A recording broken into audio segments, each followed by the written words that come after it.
and welcome back to my channel. My name is Noreen Rose. I'm a psychotherapist, life coach and a workshop facilitator. Today's video is going to be tackling anxiety, and I'm going to be sharing a technique with you that I use with a lot of my clients and has been incredibly successful. The technique itself is called the Rose Technique. So let's get straight to it, straight after this. So the Rose Technique, when do we use it? How do we use it?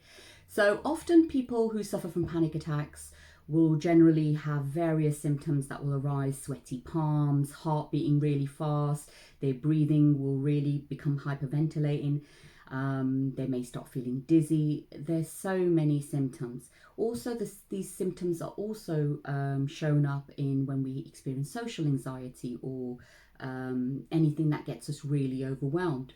So without further ado, let's get stuck in. So the first thing is the letter R. R stands for recognizing what is happening. So you're initially looking at what is happening in your body, how you're feeling, and it could be in any situation, whether it is you're about to fly on a holiday and you get anxiety when the plane's about to leave. And you know the symptoms are there because you start feeling them and you start getting anxious and the what if thoughts start piling up. So the first thing is obviously recognize what is happening. Give it some awareness. The second technique is O. O standing for being open to what is about to happen and giving yourself some reassurance that you're going to be okay. This is okay, you're going to manage it, and there's no need to feel anxious. And what we're trying to do is quieten the sound inside your mind, which is the what ifs, which are totally going off rocket at this point, probably with a lot of what if this happens, what if the plane crashes, what if you don't get out in time. So there'll be lots of what ifs. You just need to reassure them and be open to what you're about to experience. The S stands for surrender. Yes, surrender to what is about to happen, which is you're going to manage what is happening right now. So this is where we're actually going to be doing the doing thing. So the doing thing is you're going to have a conversation with your anxiety.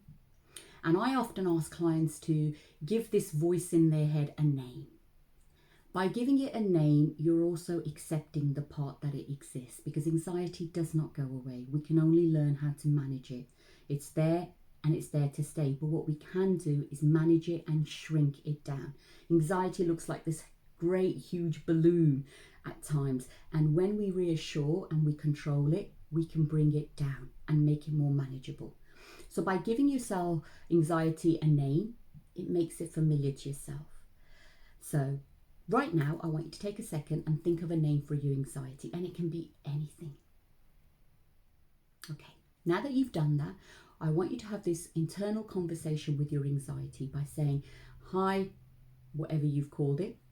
I know you're feeling anxious right now and you're feeling overwhelmed, but I've got you. We're going to be okay. What I'm going to do, and you say the name again, is I'm going to give you 15 seconds to do your worst. So you're absolutely challenging the anxiety to do whatever it is the anxiety wants to do. The thoughts it wants to throw at you, make you feel a certain way. You're saying, go ahead and do this. And I know this sounds really terrifying for those of you that actually experience anxiety, but just trust me on this one. It kind of works. So you're throwing at the anxiety, and then what you're doing is you're saying, I'm going to count backwards from 15, anxiety, and whatever the name is. After the 15 seconds are over, I am back in charge. So you do your worst, but after 15, I'm back. Then what you do is no matter what is going on, you start counting back from 15. So it may look like this: 15, Mississippi, 14, Mississippi, and you're going all the way to 1, and you're doing this as slow as you can, but the reason you say the number and Mississippi or whatever you want to say to get to the next number is because what we're trying to do here is we're trying to not allow the mind, even though we've told the mind that it can do what it wants, we're trying to allow the mind not to bring in these intrusive thoughts which will then overwhelm you and take over.